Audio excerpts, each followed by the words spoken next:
Thank you very much for your kind introduction. I'm really very pleased and very honored to be here with you today at this very famous university. I've been asked to speak about Buddhism in the 21st century, which is, of course, an enormous topic. And so I asked for a little bit of guidance as to what I should direct my comments to within this area. And it was suggested that I speak about the global aspects of Buddhism and the prospects of Buddhism. As you know, Buddhism is not a unified type of system or even religion. One could even debate whether or not it actually is a religion. But it spread from India to many, many countries throughout Asia. And in each country, each civilization that it encountered, it was understood and adopted to that culture. And so we find very different brands of Buddhism around Asia. There are three general waves of Buddhism. One went to Southeast Asia, the so-called Theravada Buddhism. We find that in Sri Lanka, Burma, Thailand, Laos, and Cambodia, a little bit in Vietnam, not that much. And then we find one wave went through Central Asia to China, and from China to Japan and Korea, and down to Vietnam. And then another wave that went later from India to Tibet, and from Tibet to Mongolia, and throughout Central Asia, and to the various Mongol groups who came to Russia. So the Buryats, the Kalmucks, and also a Turkic group, the Tuvinians. So we have a wide diversity, and that's a bit simplifying it, because within that there are various waves. And in more recent times, although one could trace it back several centuries ago, there has been an interest and a movement of Buddhism in Western countries, let's say non-traditionally Buddhist countries. So in each of these different areas, of course, we have a different history, we have a different interaction with the culture, so it is very difficult to generalize about all of this. There's also the situation of what's going on now, and then the prospects for the rest of this 21st century and beyond. I think one way of approaching this is in terms of the way in which His Holiness the Dalai Lama often talks about Buddhism, which is that there are three different areas. One can speak about Buddhist science, Buddhist philosophy, and Buddhist religion. And these have various different appeals and benefits, things that it can offer to the world. If we speak in terms of traditional religion of Buddhism, then Buddhism, as you know, is not a missionary type of religion. It is not intended to go out to the world and save, everybody, because it is the one truth. I think you need to be aware that there's quite a difference between what is known as Abrahamic religions and so-called Dharmic religions. This is a classification that sometimes is used. Abrahamic are the biblically based religions, so Judaism, Christianity, and Islam. And in these religions, we have a big emphasis on history, that there is a creation, so a beginning of time, and there is a creator, and there is a revelation of the truth to maybe a line of prophets, but eventually to a final prophet, whether it's Moses or Jesus or Muhammad, and this is it. And there will be no further prophets. This is the final truth, and it is up to followers to accept that truth and follow it, and through following that truth, achieve salvation in whatever form it's described within the various branches of these religions. So obedience is a very large factor in these religions. On the other hand, dharmic religions, this is a Sanskrit word, dharma, dealing with, well, the word actually means that which will prevent you from suffering. So it's something that's like a preventive measure. And this would be Hinduism, Jainism, and Buddhism. And in these religions, you don't have this emphasis on history. Although in later Hinduism you have certain aspects of creation and so on, but in Buddhism and Jainism there is no acceptance of a beginning of time or creation. There's no creator, and everything is a little bit like it's described in science of conservation of matter and energy, neither created nor destroyed, only transformed. Buddhism can accept the Big Bang as a start of this particular cycle, and this particular cycle of a universe will end at some way, at some time in the distant future, but then there were further cycles before and further cycles will follow afterwards, and modern science is starting to come to that conclusion as well. But within this view of religion, then history is not so important, and the whole view of history is mixed with what in the West would be called myth. So Krishna is taken to be as important a historical figure as King Ashoka, or somebody like that. So it's on the same level, and various people, such as Shakyamuni Buddha, is somebody who was a great teacher, certainly not a god or a creator or anything like that, and everybody can discover the truth within themselves. It's not that you have to accept the authority of somebody else and just believe in that, but within oneself one can discover the truth and of reality, and based on that individuality, people will discover it and learn it in different ways. And so because of that, there's a great diversity in Buddhist methods and Buddhist teachings, and it can fit very well with different societies and different cultures. So, if we look in that way, what is the role of Buddhist religion as such? And one of the things that I've found in my travels, I've traveled quite extensively around the world lecturing at various universities and various Buddhist groups, that in some of the traditionally Buddhist countries, I'm thinking particularly of Korea to a certain extent, South Korea to a certain extent, Japan, and to a great extent Mongolia, that there has been a large influence from Christian missionaries. And these missionaries spread the word that if you want to become modern, then you need to adopt Christianity. And the reason that you are backward, and this was particularly emphasized and is being emphasized in Mongolia, is because of Buddhism. So they don't point out communism as the problem in the history of Mongolia, but Buddhism. That kept you backward.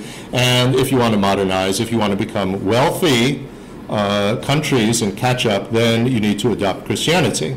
So, and then they bring in a tremendous amount of money, and in that way influence the education system, get into the media, and so on, into the school system with Christian-oriented textbooks for learning English. So subtly they infiltrate the society, and if we look at Korea, we can see the great success of Christianity there and the relative decline of Buddhism. And one of the things that I emphasized a great deal in Mongolia is the devastating psychological effect that this has on the people. Because if you feel that everything in our history has been worthless, So not only the communist period kept us behind, but even before that, everything kept us behind. Then you have no sense of national pride or self-pride. And lacking that sense of self-pride, you lack self-confidence. And without self-confidence and a positive image of oneself and the capability of one's country, this has a very, very negative effect on the emotional well-being and psychological well-being of the people. And so it is very important in such traditionally Buddhist countries, I feel, for the people to have a realistic evaluation of their past and to see what were the positive aspects that they are the inheritors of from their culture, and to emphasize that. You can say that the ritual aspects and these sort of things, well, we don't really need that. So fine, as His Holiness the Dalai Lama says, what needs to characterize 21st century Buddhism is study, intelligence, not the ritual. He says that things are not going to change in the world just on the basis of prayer. Prayer may fulfill one's own spiritual needs, perhaps, but it doesn't really affect what is going to happen within your society and within the world. What you need is to use what he calls the marvelous human intelligence to try to understand reality. And on the basis of reality, which is about which we are informed from both science and from many of the Buddhist teachings, particularly about how the mind works and how the emotions work, then we can find realistic solutions to the various problems that we face. So, from the side of Buddhist religion, the contribution that it can make in these traditional Asian countries, such as Korea or Japan or Mongolia, is to help people to develop a more positive view of themselves in terms of their history and the heritage that they have from their culture. Now, that gets into the very interesting question about China. And China, as you know, has a history that for many, many centuries was very much influenced by Buddhism and the thriving of Buddhism in China. And the way that it developed in China was that eventually, well, first of all, it was understood and interpreted in terms of the philosophies that were going on in China at the time when Buddhism came in, so a certain influence from Confucianism, but more strongly from Taoism.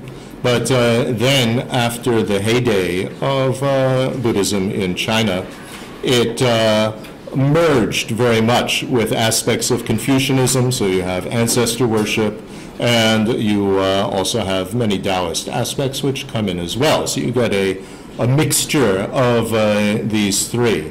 In any case, there's Buddhist tradition and heritage within China. And if you look from the point of view of the leaders of China, from their point of view, what is the most difficult prospect of ruling China is, and the most frightening prospect, is if China were to break apart. Aside from historical aspects of that, just from a very practical point of view, you have this enormous, enormous population, which is very difficult for those who don't live in such a large population area to even conceive of. And you need to have stability. You need to be able to feed all these people. You need to be able to somehow employ all these people. And every year, the working force is increasing more and more and more. And with the one-child policy, then the pressure is even higher in terms of young people getting employment so that somehow they can support the parents and the grandparents and so on.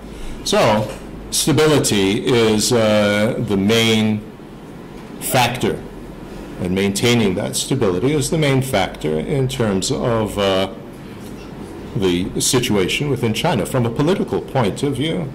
And if they were to give autonomy, which would be certainly very, very beneficial for various areas, they're afraid if they give it to one, they would have to give it to many, many others, and the system would fall apart, and you would never be able to feed all these people.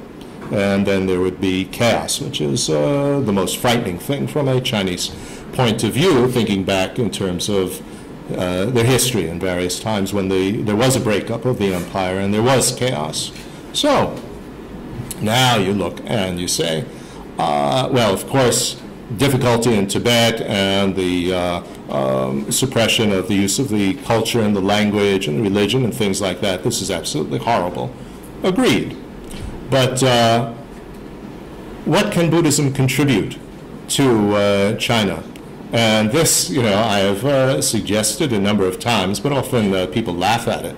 But I must say that I think that it actually is a relevant point of view. I think that, first of all, what is most lacking in China and becoming more and more evident is a sense of ethics. There's a tremendous amount of corruption. There's a tremendous amount of disregard for the environmental consequences of the rapid development and so on. And of course, that's causing a great deal of unrest among the local population who's affected by that.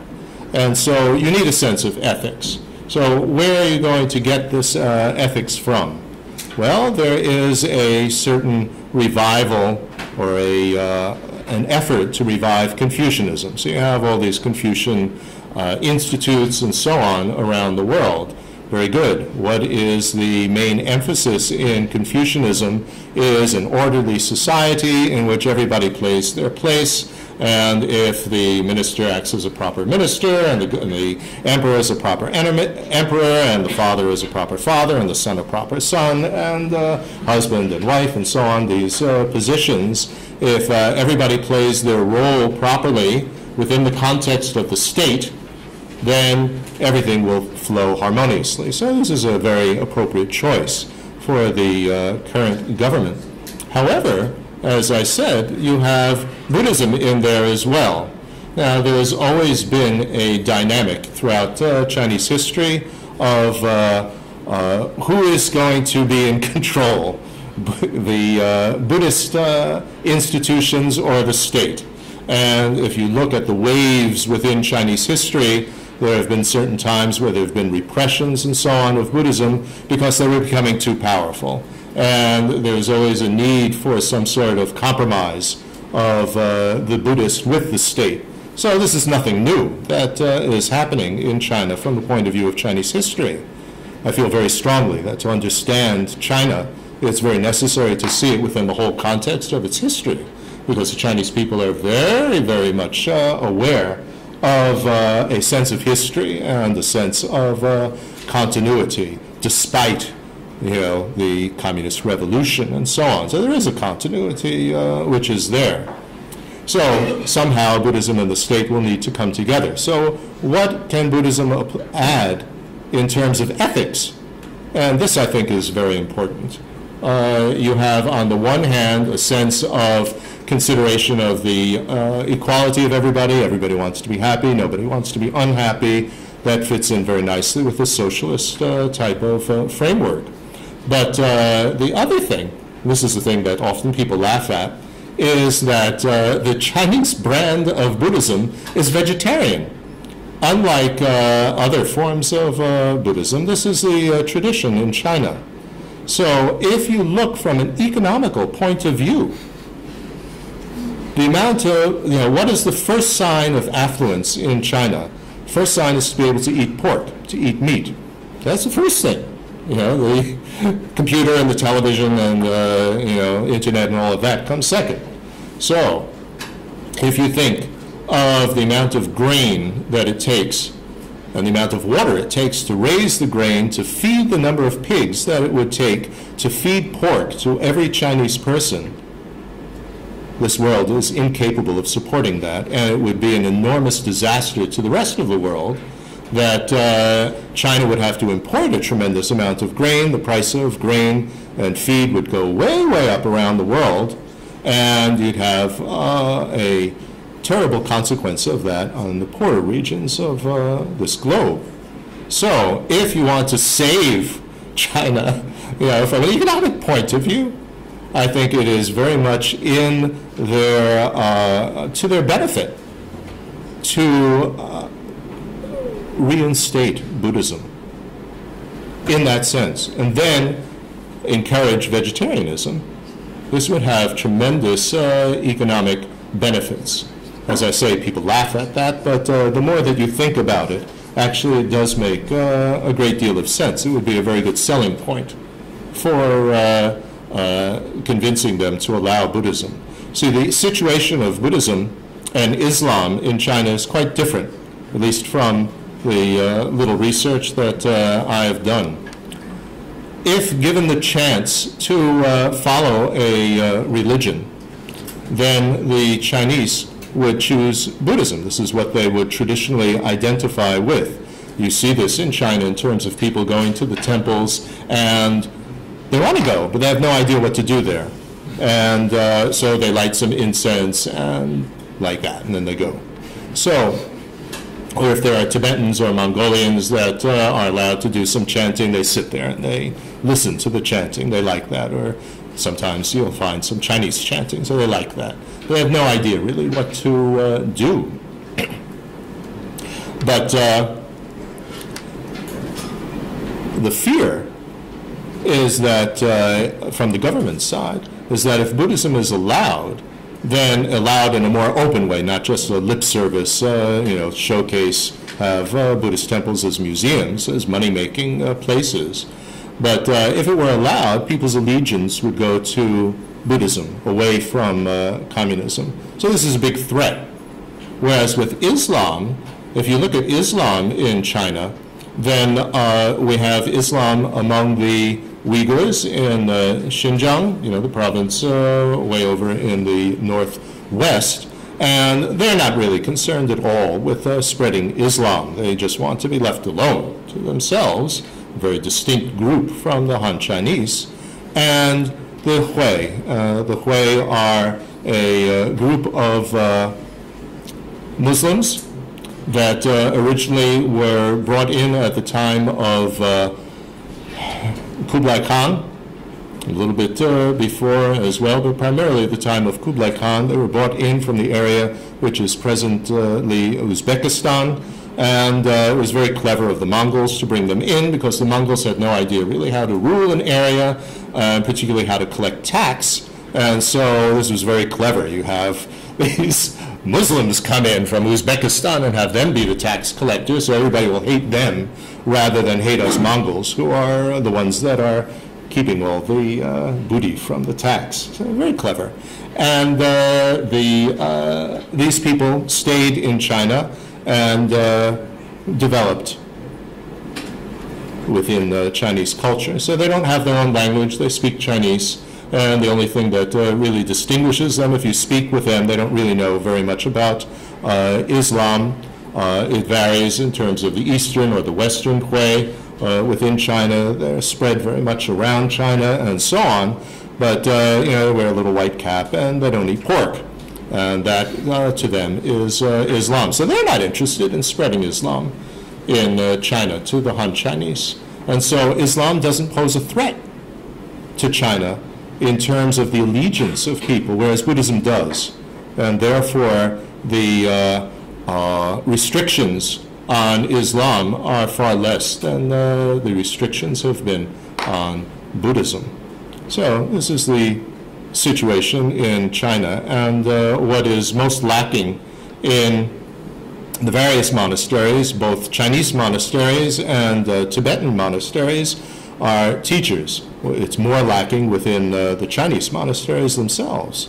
And so without teachers, then what's left? And what's left is just doing a ritual, not really knowing what you're doing, and this then is not very satisfying from a spiritual point of view or a developmental point of view. Restrictions within Tibet are vast within the monasteries, and this is perhaps not necessary to go into tremendous amount of detail about that. But this is a very sad situation. If we look in other Asian countries, traditional role of religion, not so easy. You know, you have various conflicts that have been occurring between the Buddhist and the Hindu population in Sri Lanka, now between the Buddhist Burmese and the Rakhinis, who are basically Muslims coming in from Bangladesh within Burma. We have conflicts between the Buddhist Thais and the people in the very south of Thailand, who basically, because the line was drawn arbitrarily, really are Malay Muslims, but they're included in the very southern part of Thailand. And so you have these conflicts which have been going on, and I think it's very important to not identify these conflicts as religious conflicts. They are economic and political conflicts, conflicts between two people in each case who are culturally and in some cases racially very, very different. And the issues there are primarily on that basis and not on the basis of the actual doctrines of the belief in their religion. To ascribe religious motives behind regional conflicts, I think, is very misleading. Perhaps it is because of the template of the Crusades, which were motivated by religious zealotism. You know, we're going to save Jerusalem from the heathens, this type of thing, that this has been overlaid on a great deal of Asian history. I wrote an ebook, a book which I published on my website, The Historical Interaction Between the Buddhist and Muslim Cultures Before the Mongol Invasion. And what I wanted to try to investigate and demonstrate was that this whole presentation of the history of the interaction of the Muslims and the Buddhists in Central Asia and India and so on is really colored by the agendas that the writers of history have made.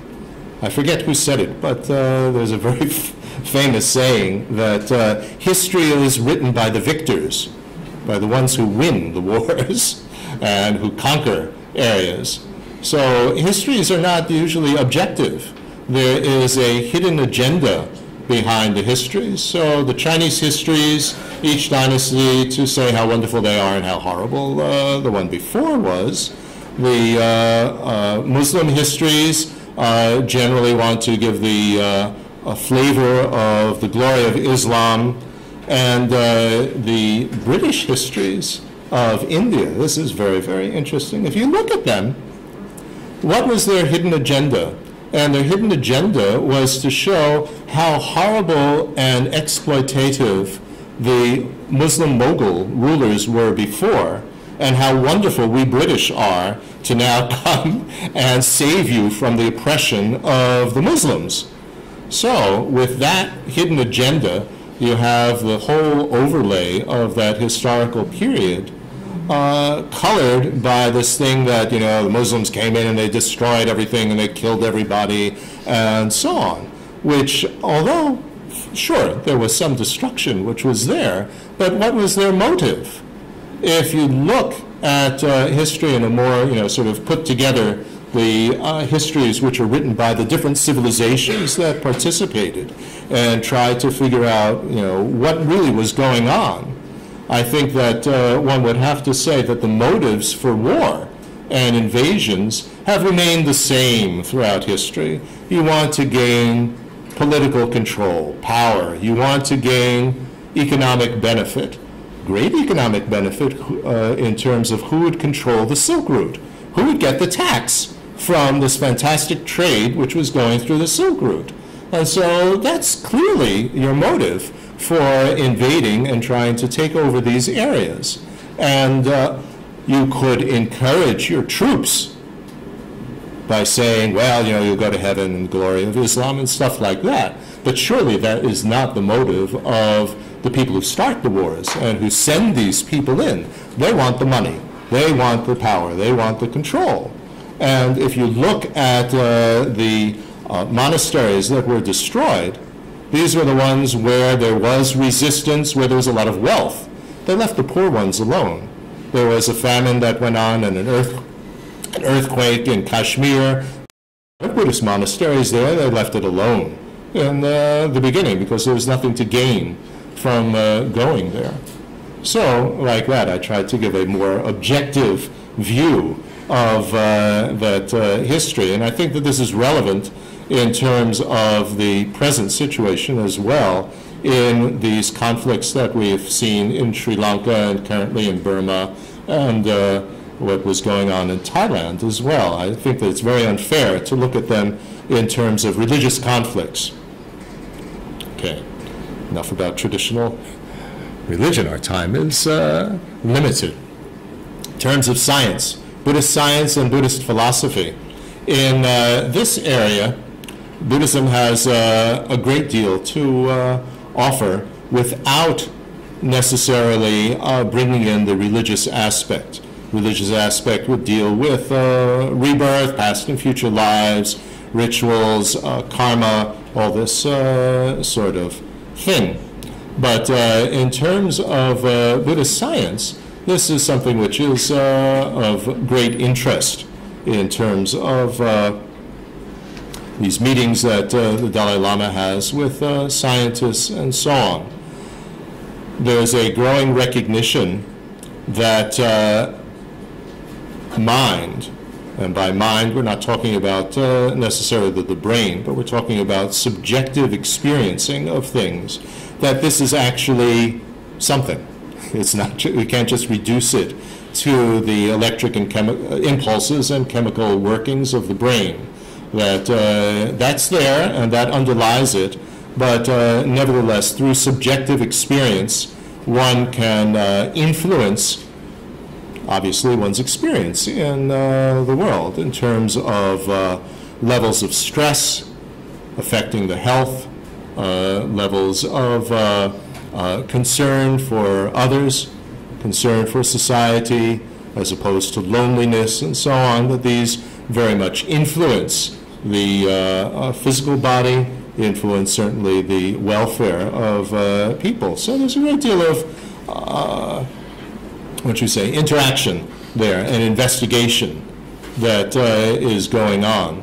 So to see how does the mind affect, how does the mental state of people affect their health, and how does it affect society. So Buddhism has a lot to offer on that level. In terms of ethics, His Holiness the Dalai Lama is always emphasizing secular ethics. Secular ethics is, as he says, not a disregard or disrespect of religion, but we're talking about a basis of ethics that is universal and based on biology. And the biological factor here is the affection, the natural affection and instinct to care, preservation of the species.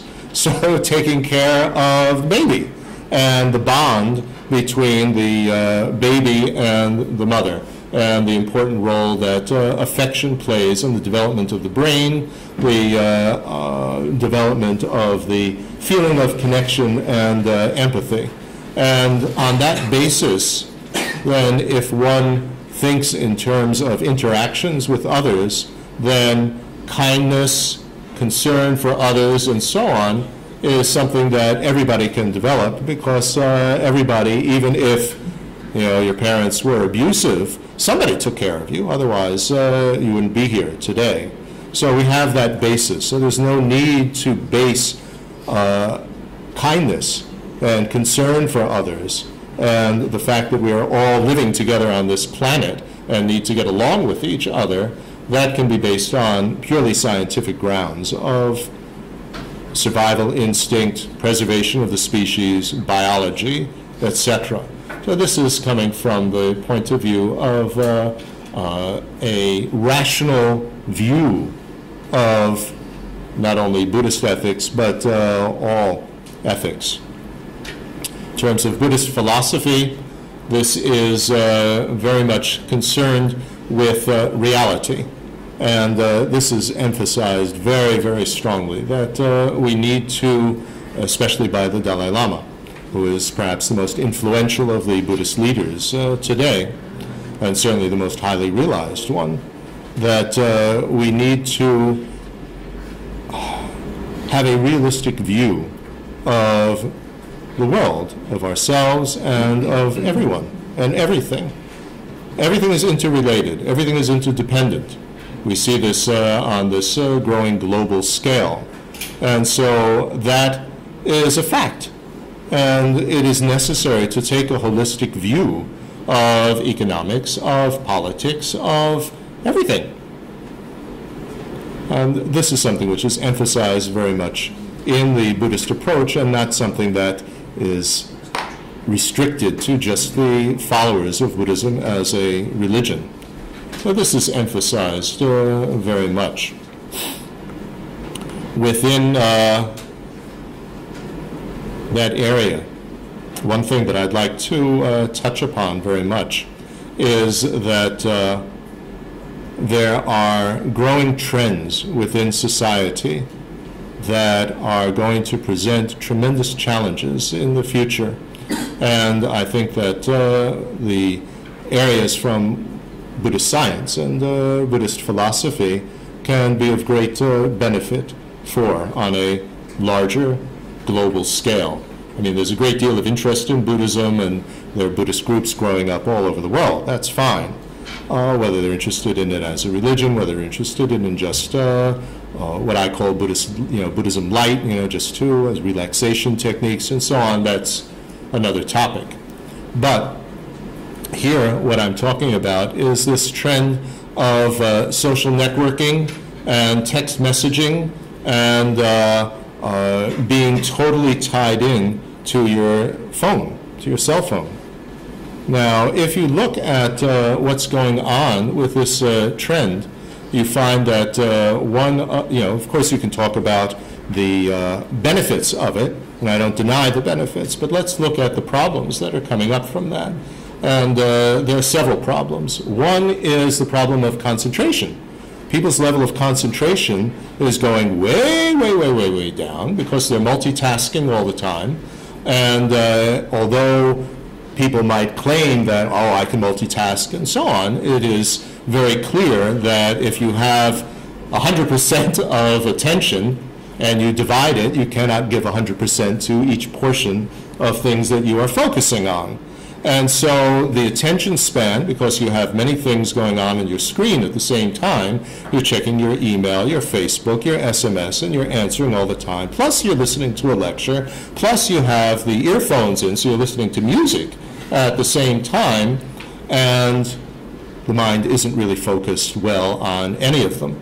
And so this is going to become an increasingly greater problem as this trend just develops more and more and more. Because just from an economic point of view, how is anybody going to be able to really work efficiently at their job if they're constantly checking their SMSs and their Facebook messages and so on? And eventually it will be built into, will become cyborgs. It will be built into your glasses, into your brain eventually. So that's going to have a terrible effect, actually, on the efficiency of business. If you just look on that level, this is a dangerous trend that needs discipline. Use it at a certain time. It's very funny. I just had a visit from a friend who is a professor at Hunter University in New York, and she teaches a seminar, which is 3 hours long. And she makes her students put their cell phones at the door. It's like check your gun at the door. So they check their cell phones at the door. Otherwise, they're sitting in class and texting all the time and not paying attention. But she says that the tension is so strong in the students that every hour she has to give them a 5-minute break to text. So we're not talking about a break for smoking. We're not talking about a break for going to the toilet. were talking about a break to text message to their friends. So this is unbelievable, actually, that this is what's happening. And if that's what's happening in New York, then clearly this is what's going to be happening in the rest of the world very soon.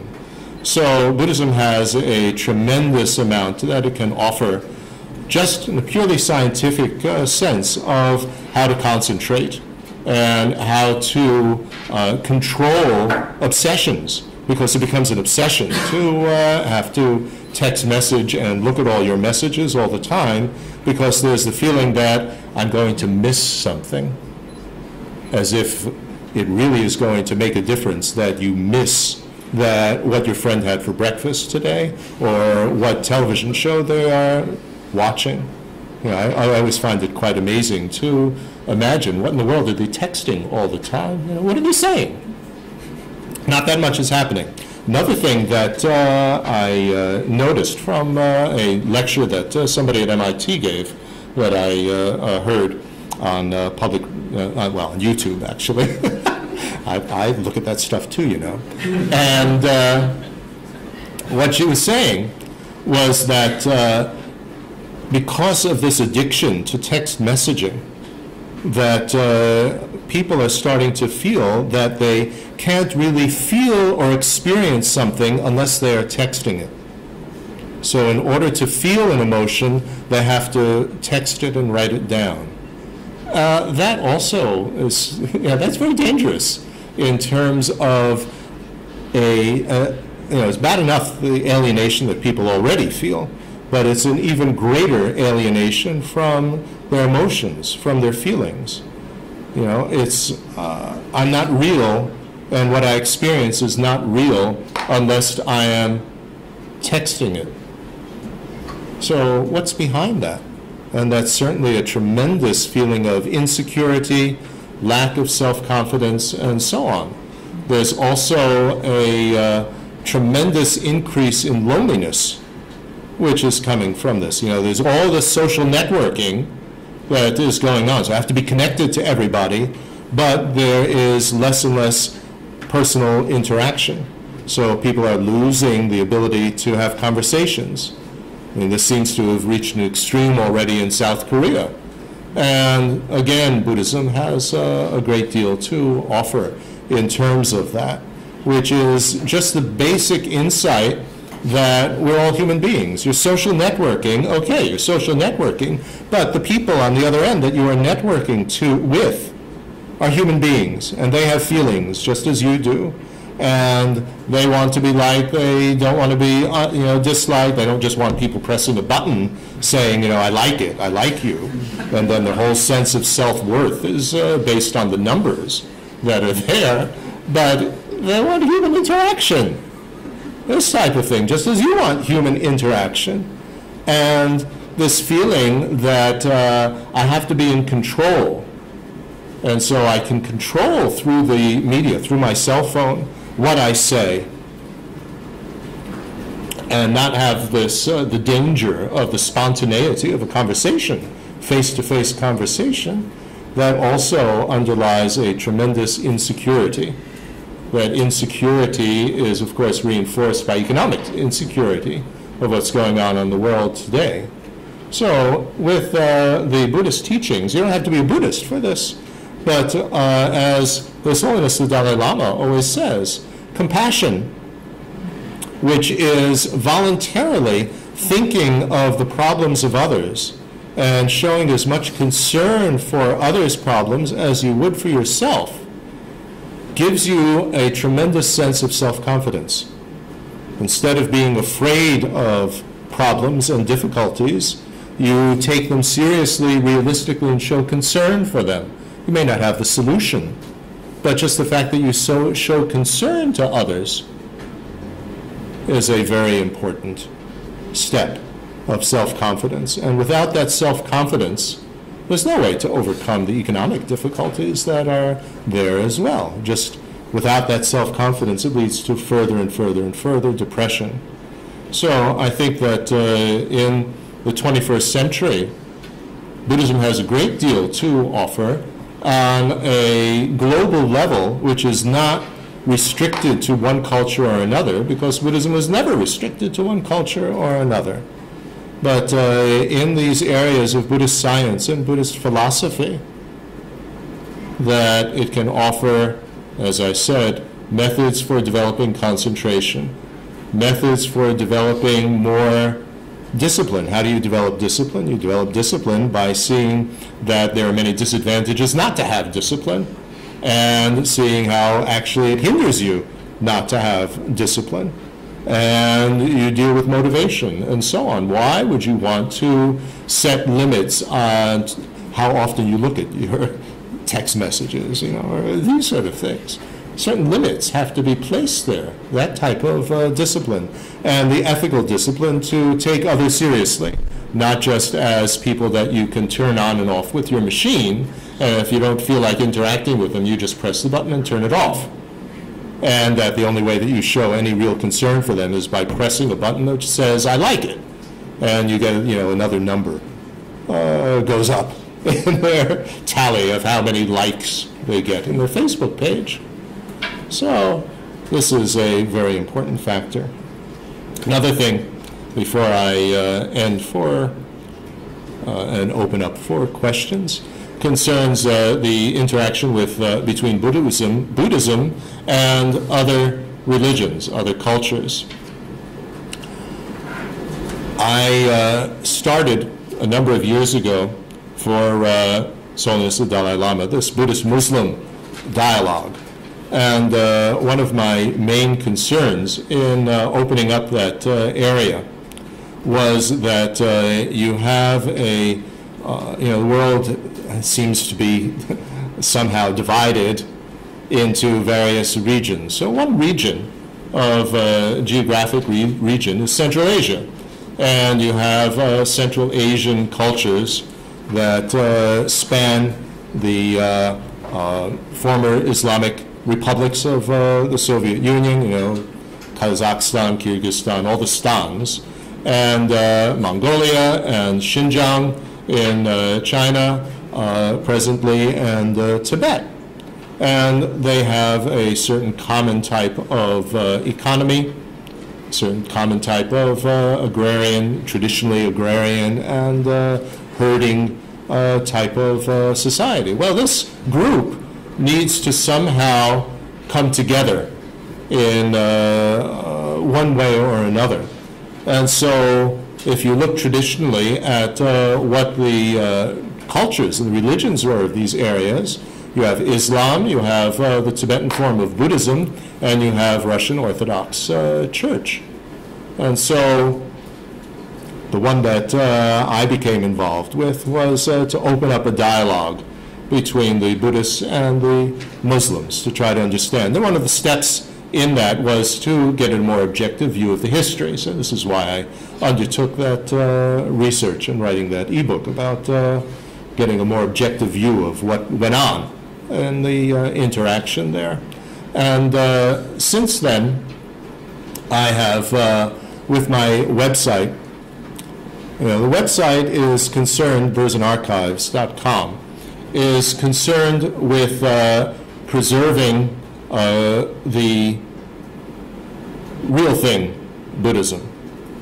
You have these aspects of of Buddhist science and philosophy and so on, and they can be applied in many, many different ways. And although I touch on that, there is a very deep philosophical teaching within the Buddhist sphere, the Tibetan Buddhist sphere, and I had the privilege of living in India for 29 years and to study with the greatest of the greats, the Dalai Lama and his teachers. And so to preserve all of the material that I had studied and translated and wrote, etc. So that was one aspect, and then also to present the fact that most people aren't aware of, that the Tibetan civilization was and is a world civilization. We're not just talking about saving the culture of one particular country. This is a whole civilization whose language, literature, form of medicine, art, music, etc. spread throughout Central Asia, and not just one particular small country. So in any case, I wanted to make this material, which is very vast, available in many, many different languages, because not everybody in this universe speaks English, as we know here. Although you speak English, which is wonderful. Or at least I hope you speak English, since I'm speaking in English and no Russian translation. Anyway, I wanted to have this material translated into the major Islamic languages in the world. And so I have been doing that and organizing that. So we have a section in Arabic, one in Urdu, Turkish, and Indonesian. What's become, originally Arabic was the most popular, but now what is fast overtaking Arabic is Indonesian. Now, this is very interesting because in Indonesia, being a multi-religious society, the interest in getting information about Buddhism is quite high, and they're much more open. In Malaysia, which has pretty much the same language, the native Malays are, by law, they need to be Muslim, and so they don't have access to the Buddhist material, which is limited and restricted to the Chinese community in Malaysia. So they're becoming a little bit interested that now they have some information which is available. And this is what I found, and we will do Farsi as well. I'm committed to do that language section also. What I found, I have traveled a bit in the Muslim countries and lectured there. And I lectured once at Cairo University to a group of undergraduate students, and about 300 students came from their own free will to listen to a lecture about Buddhism. And what they said was that it's so restricted to us to have information about the outside world. And people in the outside world have such a false view of Muslims that we're all terrorists, that this is terrible. So they were interested to know about other cultures and other ideas. And this you find certainly among a proportion of the societies in these countries. Maybe not everybody, but certainly a growing proportion. And one of the things that I think is very important in terms of the Islamic world, and His Holiness the Dalai Lama is very much stressing this as well, is to include them. If you exclude them and label them as terrorists, then pretty soon they become the enemy. And the more that you label somebody an enemy, the more they will become that enemy. You know, there's a very strong influence of that. So if they are included and shown respect, then this is something which is very, very important. And I think this is one of the main factors that influences the thinking in the Islamic world. They want to be respected for what they are, and accepted for what they are, and included as a major civilization of the world and a major religious group of the world, which they are. And so with presenting my website in the Islamic languages, there is no intention to try to convert others, and certainly, you know, the more religious aspects of it I'm not translating. But the basic material, basic idea of what is Buddhism about, what is, have these historical, more objective historical accounts translated into their languages and so on.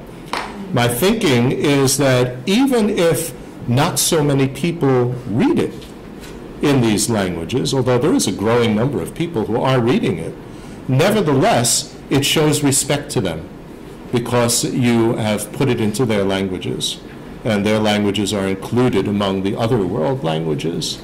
And this makes an impression not just on people from these Islamic cultures, but makes a positive impression on people outside of them who might have very, what shall we say, not very positive views toward the Muslim world. But if they see in a venue like my website, which is getting a larger and larger reading public. So far this year, we've had already 1.1 million visits to the website. So it's really getting a large exposure. Then people see, because they can see that, oh, it's really cool. It has, Arabic and Urdu and all these languages, that respect is shown to these cultures. They're included. And I think this is very, very important in terms of globalization.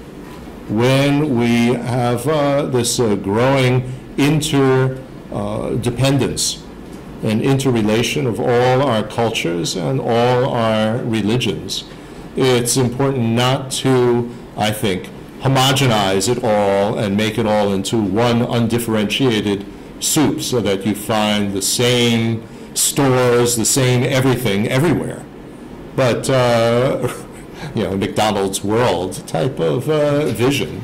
But rather that within the globalized world, that there is a sense of self-respect and self-dignity of one's own culture and one's own religion, and each of them are shown respect. And within that type of framework, then everybody can cooperate. But if people are made to think that their culture, their religion has kept them backward, then that has a very negative effect psychologically, emotionally, and ultimately that will affect economic and political factors as well. So perhaps that's enough of my lecture, and maybe you have some questions.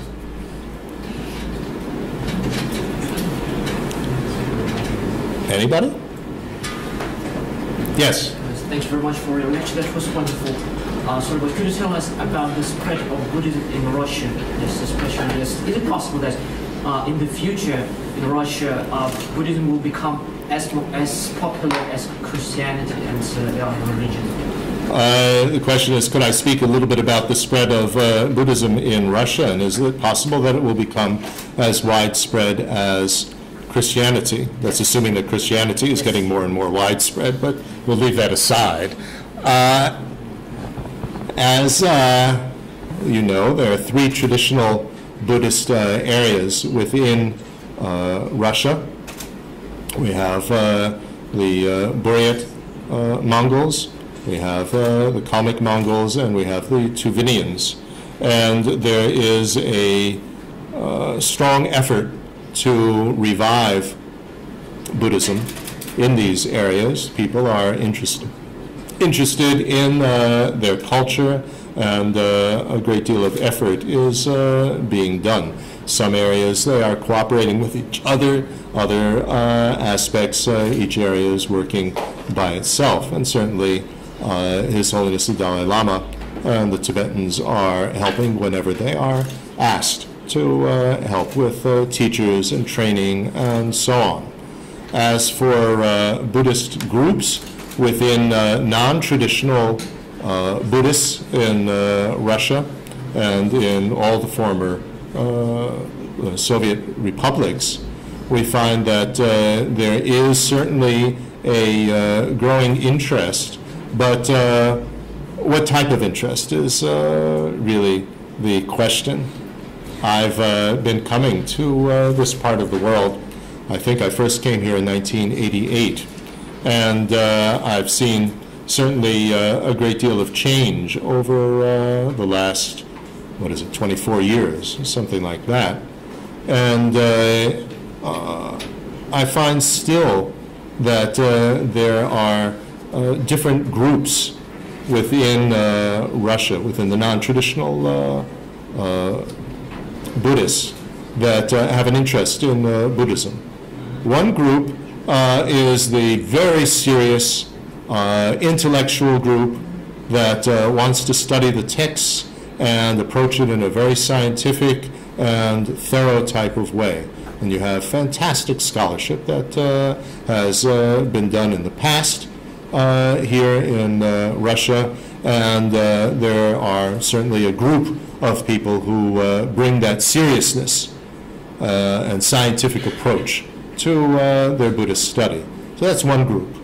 Another group is interested in miracles, that they want a miracle cure, and so they put together the sort of inheritance from Blavatskaya, Madame Blavatsky, and this type of approach, and maybe flying saucers and so on, and they're just looking for a miracle magic pill that will save them from economic problems or other problems and so on. And that certainly appeals to a certain proportion of these people who turn to Buddhism. So, what is the future of that? Will it become as widespread as Christianity? I don't think so. I think that, first of all, obviously, I'm certainly not an expert in the situation of the Orthodox Church here in Russia, but from what people tell me, that it is struggling in terms of getting the interest of young people. Will young people be more interested in Buddhism? I don't know. I think a lot depends on how it is presented. If it's presented in this magical type of way, I don't see any great benefit from that, because often what happens is they imagine and hope that they'll get a magic cure, and then they don't, because nothing follows from that. And so this is not so helpful. If the situation becomes more and more desperate, then more and more people may turn for an exotic type of cure. But I don't know how stable that will be. There is, of course, another aspect of, as I said, this more scientific, rational approach and heritage that you have here in Russia. And this, I think, is a little bit more promising for the future. But you have to understand, if you look at the history of Buddhism, Buddhism has never been a terribly popular system, in a sense. By popular, I mean that you have a whole society that is supporting Buddhism and supporting the Buddhist institutions, but the actual places where you have meditation and study and so on traditionally have been restricted to the monasteries. That was not something which was taught to the general lay public. And teaching meditation to the lay public was only started in the beginning of the 20th century in Burma. And then it has slowly spread, and it is a Western phenomenon, basically, that has the emphasis in the Buddhist training be on non-monastics, not the monks and nuns, but and the general public. So this is something which is very, very new, very new. The role of the general public was to support the monasteries and get basic teachings, but send your children there if they want to learn. And the basic values perhaps permeated society. So how will it develop in Russia? How will it develop in other Western societies? That's very, very difficult to say. And His Holiness the Dalai Lama says, emphasize for the 20th century study. Use your intelligence, not the prayer, devotional, magic line. So is there, how to predict what will happen in Russia? I have no idea. I have no idea. But it's important that it not be seen as a threat to the traditional Orthodox Christian institutions that are here. So I think more what will be successful and what can be successful are the contributions that Buddhist science and philosophy can make rather than Buddhist religion.